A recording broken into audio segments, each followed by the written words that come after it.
तो गाइज हमने पिछले वाले एपिसोड में देखा था जो यून सेओंग होता है वो युंग ब्योंग को निपटा देता है। एंड फिर हम देखते हैं सीन शिफ्ट होता है एक जगह पे और हम देखते हैं वहाँ पे एक मिस्टीरियस सा बंदा खड़ा होता है। एंड फिर वो कह रहा होता है अपने आप से ही, वेल वेल यून सेओंग, दिखने में तो ऐसा लग रहा है कि तुमने सारी चीज़ों को स्टार्ट कर दिया है। अब हम देखते हैं सीन शिफ्ट होता है युंग ब्योंग के पेरेंट्स पे। एंड हम देखते हैं जो उसके डैड होते हैं वो कह रहे होते हैं क्या। एंड फिर हम देखते हैं वहाँ पे उनके सामने ऐना आई होती है। एंड फिर वो कहती है उनसे, जैसा कि मैंने आप दोनों से कहा, ये सारे गंदे काम हैं जो कि आपके बेटे ने आज तक करे हैं। एंड हम देखते हैं ऐना उन दोनों को एक पेपर पकड़ाती है। एंड फिर वो कहती है, आइडेंटिटी थेफ्ट, इंस्टिगेटिंग बैटरी एक माइनर की, spy cameras, sexual manipulations, unlicensed driving, plus उसने ब्रेक करा है अपने मेडिकल लॉ को अपने ग्रैंडफादर के हॉस्पिटल को यूज़ करके। और हम देखते हैं बस सुनते ही जो युंग ब्योंग की मम्मी होती है वो तो बेहोश होने लगती है। एंड फिर उसके हस्बैंड उनको पकड़ते हैं और वो कहते हैं हनी। और फिर ऐना कहती है, अगर मैं ये सब चीज़ें पुलिस को दूंगी तो ये चीज़ें आपके लिए भी उतनी बुरी होंगी जितने आपके बेटे के लिए एंड आपके फादर के हॉस्पिटल के लिए भी। अब सारी चीज़ें आपके ऊपर है। एंड आपको ये चीज़ तो पता ही होगी कि वो अभी तो थोड़ा सा लकी है बिकॉज़ वो स्कूल से निकल चुका है क्योंकि उसने बाथरूम में एक कैमरा लगाया था। आपको तो पता ही होगा कि आज के दिन जो दुनिया है वो कितनी ख़राब हो चुकी है। और हम देखते हैं ये बात सुन के युंग ब्योंग के फादर कहते हैं, क्या तुम मुझे डराने की कोशिश कर रही हो क्या? हाँ, तुम्हें नहीं पता कि मैं किस फैमिली से बिलोंग। और हम तभी देखते हैं वहाँ पे ऐना एक पेपर को निकालते हुए कहती है, ओ ज़रा मैं इस बारे में सोचूं तो मैं इसको तो मेंशन करना भूल ही गई थी। एंड हम देखते हैं जो ऐना फ़ोटो निकालती है उसमें युंग ब्योंग के फादर होते हैं एंड वहाँ पे जज भी बैठे होते हैं।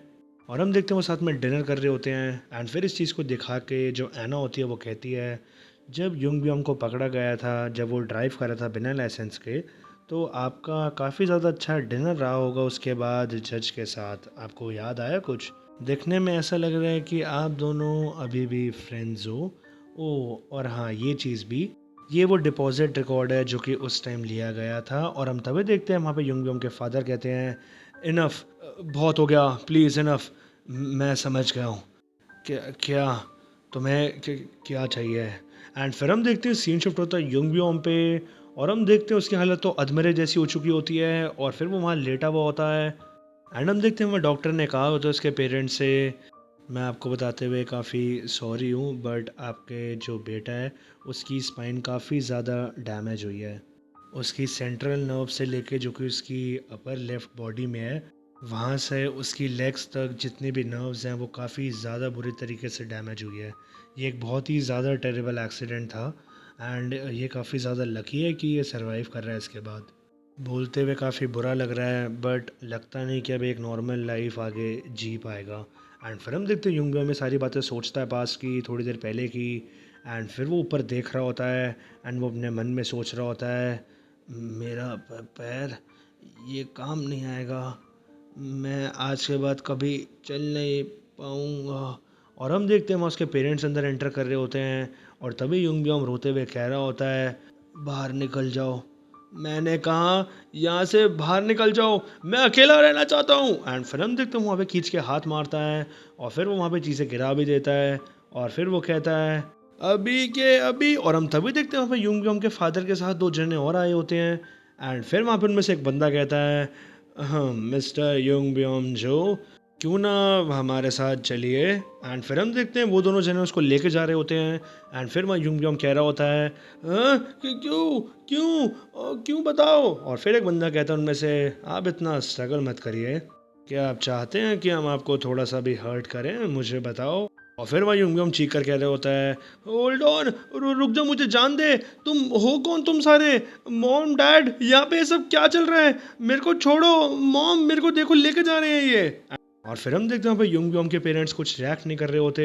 एंड फिर हम देखते हैं सीन शिफ्ट होता है थोड़ी देर पहले पास्ट में। और हम देखते हैं जब वो एना से बात कर रहे होते हैं तब उसके फादर कहते हैं, एक मेंटल हॉस्पिटल। एंड फिर एना पास में कह रही होती है, हाँ मैंने फिगर आउट करा है कि आप युंग ब्योंग को यहाँ रखना चाहते हैं या फिर उसको प्रेजेंट भेजना चाहते हैं। हम नहीं चाहते कि चीज़ें थोड़ी सी भी मेसी हो। अगर चीज़ें हमारे हाथों से बाहर निकलेंगी तो हमें हर चीज़ को पब्लिक करना पड़ेगा, मतलब हॉस्पिटल को, स्कूल को, जो जज की बातें हैं और जो भी सारी प्रॉपर्टीज़ की बातें हैं वो सब।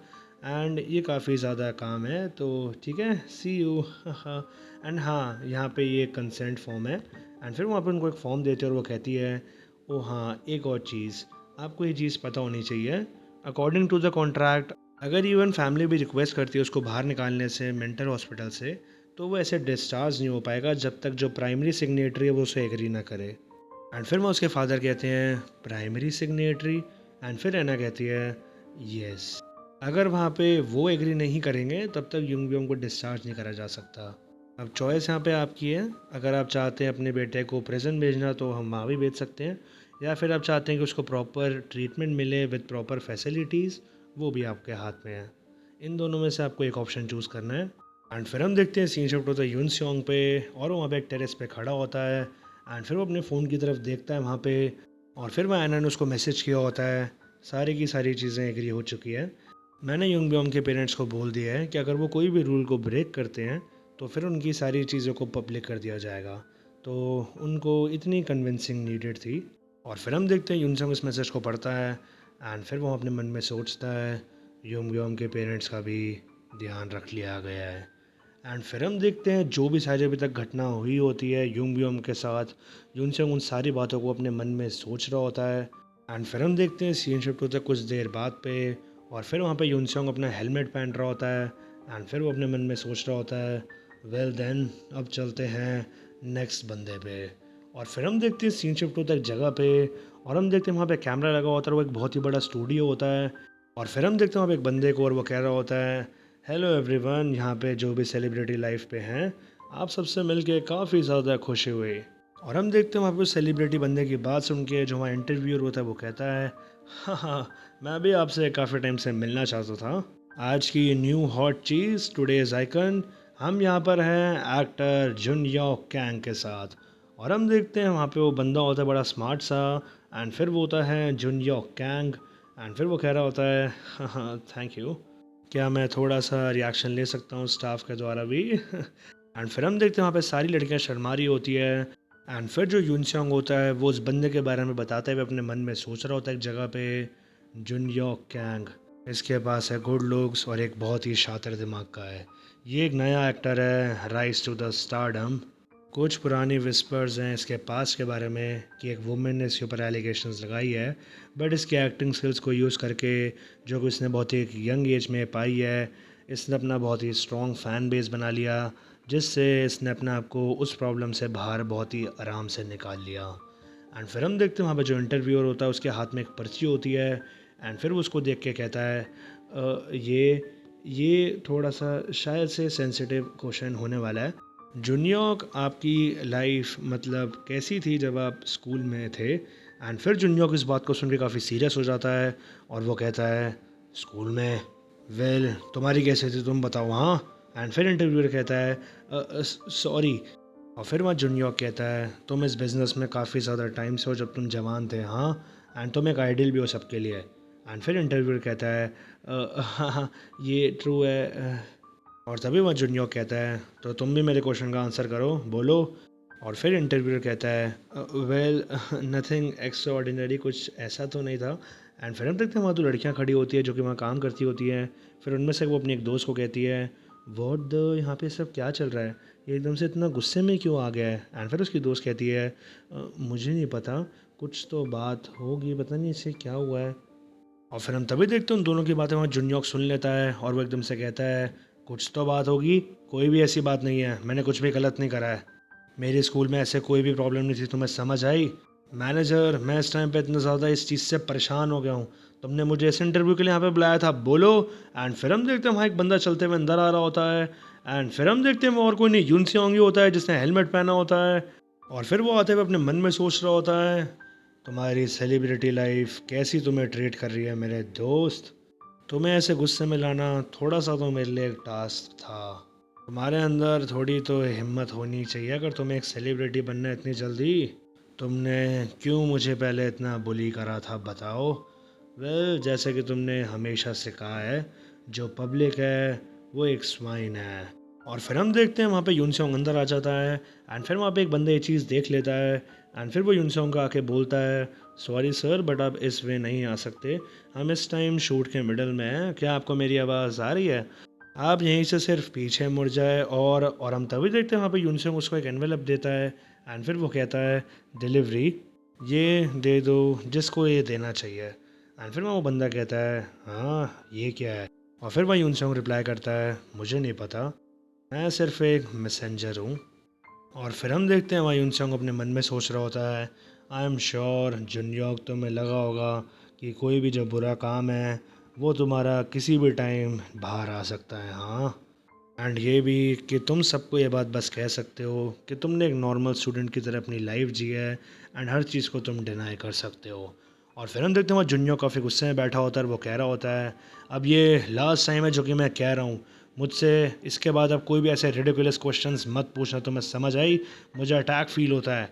एंड फिर वह इंटरव्यू कहता है, ऑल राइट आप थोड़ा सा काम डाउन हो जाइए प्लीज़। एंड और हम तभी देखते हैं जुन्योक चीख कर कहता है, मैनेजर तुम कहाँ पे हो, चलो यहाँ से चलते हैं, मेरी गाड़ी बाहर निकालो, हाँ। और फिर हम देखते हैं तभी वहाँ एक बंदा बोलता है, सॉरी बट हमारे पास से एक डिलीवरी आई है, आई थिंक ये आपके एक फ़ैन के लिए है। और फिर हम देखते हैं वहाँ यूनसोंग पीछे से निकल रहा होता है एंड फिर वहाँ जो जुन्योक होता है वो कह रहा होता है बंदे से, क्या तुम इसे चेक कर सकते हो? और फिर हम देखते हैं यूनसोंग जाते हुए अपने मन में सोच रहा होता है, तुम्हें ये चीज़ पता चल जाएगी इसमें क्या है जब तुम इसको देखोगे, बिकॉज यही चीज़ है जो कि तुमने मेरे साथ करी है एंड इसी का मतलब मेरे थर्ड टैटू में है। और फिर हम देखते हैं जुन्योक कहता है वहाँ पे, एक फ़ैन, अरे यार लाओ मुझे दो। और हम तभी देखते हैं वो बंदा कहता है, नहीं जुन्योक ये तुम्हारे लिए नहीं है, ये मिस्टर शिन के लिए है। एंड फिर हम देखते हैं मिस्टर शिन वहाँ पे वो इंटरव्यूअर होते हैं एंड फिर वो कहते हैं, हाँ मेरे लिए?